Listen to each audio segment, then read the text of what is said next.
Malayo na yung lakad ko mga par, no?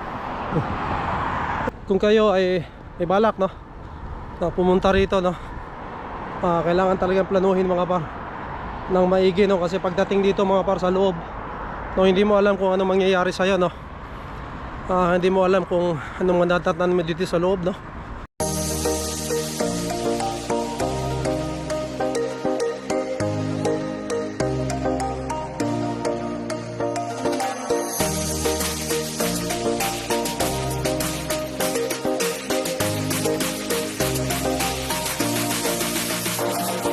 Ito, Davao del Sur, nandito. Oh, Canada!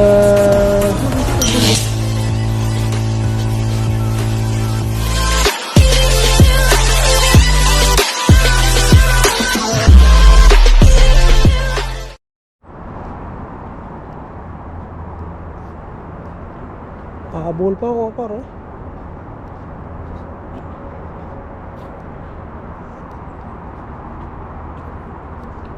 Dalang ano pa, mga ano, damo-damo mga par.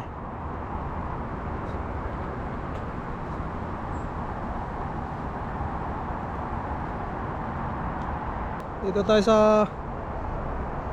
maliit na ano namin, sa titira namin sa maliit na ano, maliit na ano ba tawag nito, park.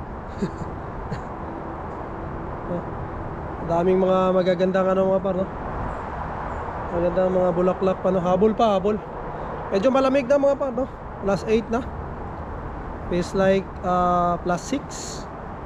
Kaya naka-jacket na tayo kasi yung hangin malamig. O talagang ano na, nag-uumpisa na, no?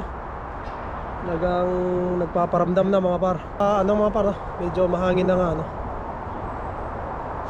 Pero masarap pa rin maglakad-lakad mga par dahil may init naman, no? Pag medyo natapat ka sa init, hindi na siya masyadong malamig, no?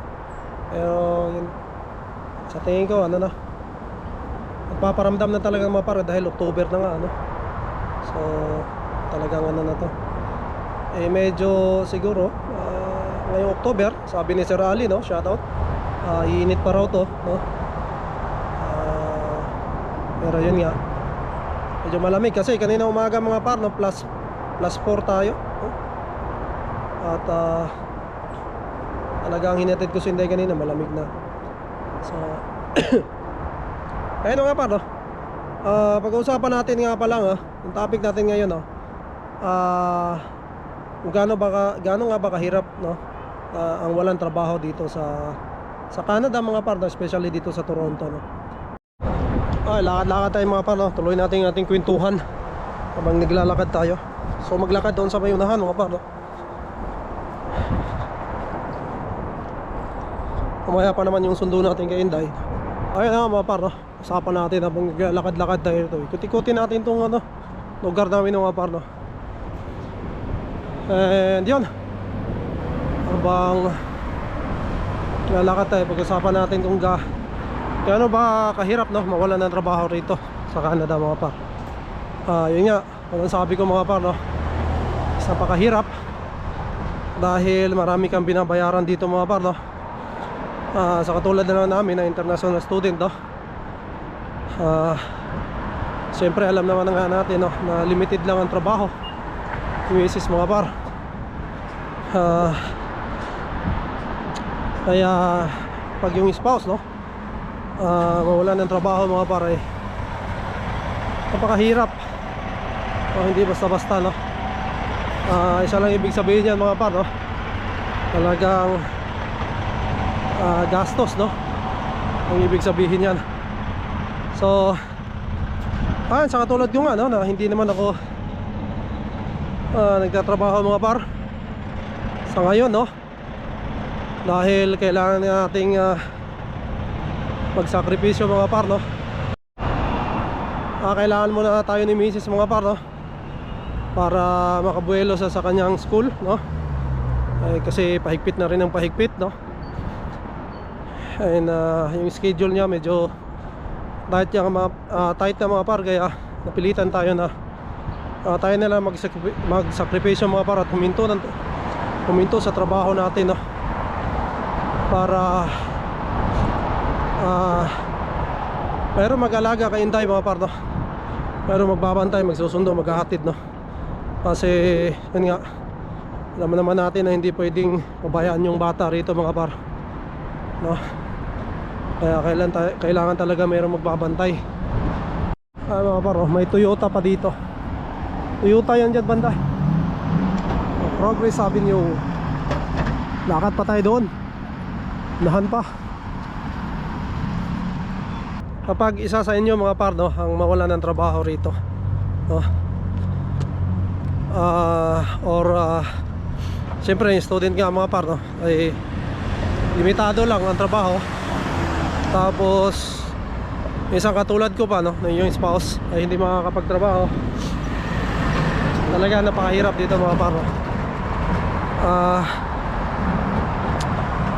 Kasi number one mga par, buti na nga lang talagang hindi kami kumuha ng sasakyan, kasi yung sasakyan mga par, isa pa yun sa malaking babayaran mo, malaki ang babayaran mo doon dahil yun nga, yung bi-weekly na sasakyan tsaka yung insurance mga par. So paano na lang kung mawalan ka ng trabaho? So talagang doble-doble na yung problema mo, no? Kami naman mga par, no, ay nakakasurvive pa naman, no?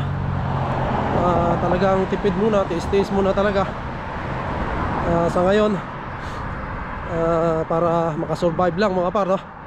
At hindi rin may ekila na talagang siyempre nahihirapan din tayo mga par, no? Lalong-lalo na sa financial natin, no? Pero ganun pa man, kailangan kasi natin magsakripisyo muna mga par, para talagang maging maayos muna, no? Or hintayin muna natin si Mrs. na maka-abuelo, no?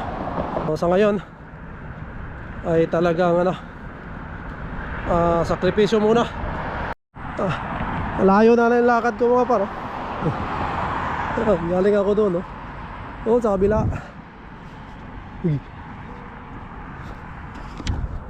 Ingat lang tayo dito, makaano tayo ng skunk. Nako, mahirap na. Lakad-lakad pa rin tayo mga par.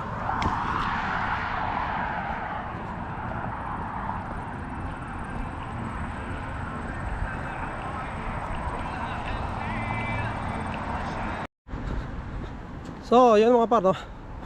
Kung kayo ay may balak, no, na pumunta rito, no, kailangan talagang planuhin mga par ng maigi, no? Kasi pagdating dito mga par sa loob, no, hindi mo alam kung ano mangyayari sa'yo, no? Hindi mo alam kung anong mandatatan mo dito sa loob, no? May mga pangyayari na hindi papabor sa'yo. Merong pangyayari na kailangan mo magsakripisyo muna, no? So yun nga, sa una pa lang mga par, no, sinasabi ko noon sa mga vlog ko nakaraan mga par, no, number one dito mga par, pag pumasok ka sa Canada ay pera talaga, no?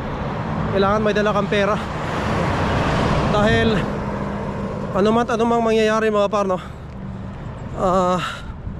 talagang pera mga par, no, ang pinakakailangan mo rito, no? Kasi mababaon ka rito mga par, sa Canada pagka talagang wala kang pera, no? And ayun lang, no? And i-vlog ko rin mga par, no? May vlog tayo dyan, no? May nag-comment sa atin na isang subscriber natin, no? Ay i-vlog natin kung anong magandang plano pag pumasok ka sa Canada mga par. At yung sinabi niya doon sa comment, no, ay napakaganda. Yun yung para sa akin mga par, pinaka-solid na plano yun na gagawin mo bago ka mag-Canada, no? So ayun lang mga par, no? Pero doon sa mga tao nandito na sa Canada na katulad namin, no? So anumang mangyayari mga par, no, talagang lang, sakripisyo lang, no? Tiis lang muna, kasi nandito na tayo mga par, no? Laban pa rin tayo. Sabi ba nga ng isang subscriber natin, sino yung kalaban, no? Wala tayong mga par, buhay. Wala tayong kalaban, no? Baga lalaban lang tayo dito sa buhay dito sa Canada mga par, no? ano naman tayo mga Pilipino eh, kaya naman natin mag-adjust, no? Adjust lang tayo para tsaka syempre, no, huwag tayong magpapa-stress mga par. Isipin natin na talagang ganun lang talaga, no? May mga challenges sa buhay na dumadating na kailangan nating harapin mga par, no? So ayun lang mga par, no? Maraming salamat. Like sa nakaraan natin mga videos, nag-comments. Maraming salamat po sa inyo. Isang malaking tulong po sa amin, no? Ang panonood nyo sa aming mga vlogs, no? And pagla-like na rin. So yan lang mga par. Siguro dito ko muna tatapusin ang aking vlog. Maraming salamat uli. To God be all the glory, and we'll see you on the next one. Bye!